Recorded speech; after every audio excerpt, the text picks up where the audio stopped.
Here's a fact that surprises most people. The euro is used by roughly 350 million people across 20 member states, yet its strength rests disproportionately on the shoulders of just a handful of economies. Germany alone accounts for around a quarter of the entire euro area's economic output, and together with France it makes up close to half. So when we ask why the euro holds its value year after year, the honest answer is that a small group of industrial and financial powerhouses do the heavy lifting. The euro is also the world's second most held reserve currency, making up roughly a fifth of global foreign exchange reserves. Today, on the 16th of June 2026, let's unpack exactly how these strong nations defend the single currency, and what the market is telling us right now. Think of the Eurozone as an aircraft, and Germany and France as the two main engines. Germany's economy is built on high-value exports, cars, machinery, chemicals, and precision engineering, and that export machine generates a persistent trade surplus that pulls money into the euro. When foreign buyers purchase German goods, they must buy euros to pay for them, and that constant demand underpins the currency's value. France adds scale through its services, aerospace, luxury goods, and agriculture, the largest farming sector in the bloc.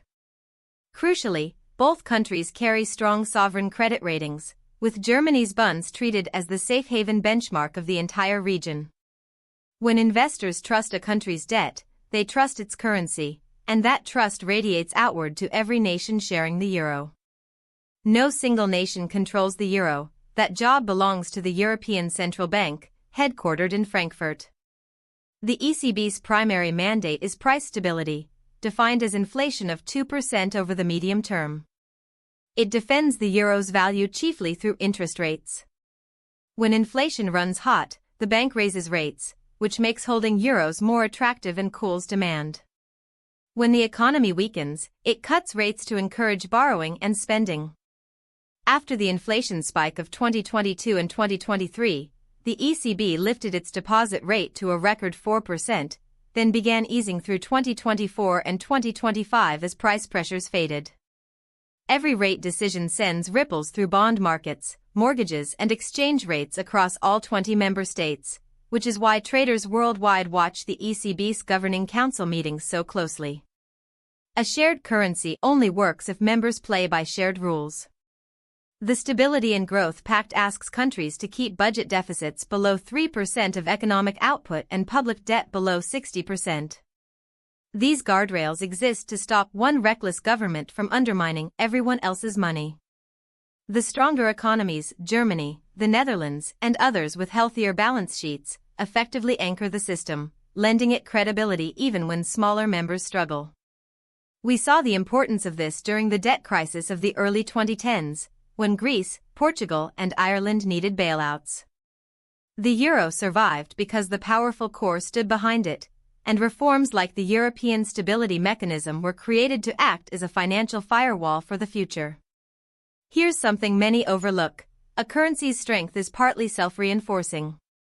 Because central banks from Beijing to Brasilia hold euros in their reserves, and because a large share of global trade is invoiced in euros, there is permanent baseline demand for the currency. The euro sits second only to the US dollar in international payments and reserves. The deep, liquid market for European government bonds gives big institutional investors a safe place to park money. This global confidence means the euro can absorb shocks that would sink a smaller currency. The more the world uses the euro, the more stable it becomes, and the strong economies that issue trusted debt are the foundation of that entire virtuous circle. So what's actually moving the euro on the 16th of June 2026? The single biggest factor remains the interest rate gap between the ECB and the US Federal Reserve. When American rates sit higher than European ones, money tends to flow towards the dollar, pushing euro to US dollar down. When that gap narrows, the euro tends to firm up. Traders are also watching the latest Eurozone inflation prints, which guide the ECB's next move, alongside business sentiment surveys such as the closely followed Purchasing Managers' Indices. Energy prices matter enormously too, because Europe imports much of its gas, so swings in energy costs feed directly into inflation and growth. Add geopolitical headlines and you have the daily tug-of-war that sets the euro's price minute by minute. For anyone analyzing the euro to US dollar is the headline pair to follow, as it's the most heavily traded currency pairing on the planet. Smart analysis means watching three things at once. First, the macro backdrop, rate decisions, inflation and growth data. Second, key technical levels. Traders mark out support zones where buyers tend to step in and resistance zones where selling appears, often around round numbers like 1.10 or 1.15. Third, market positioning and risk appetite. In calm, optimistic markets the euro often gains, while in panic the dollar's safe haven status usually wins. The lesson is simple: never trade on a single data point.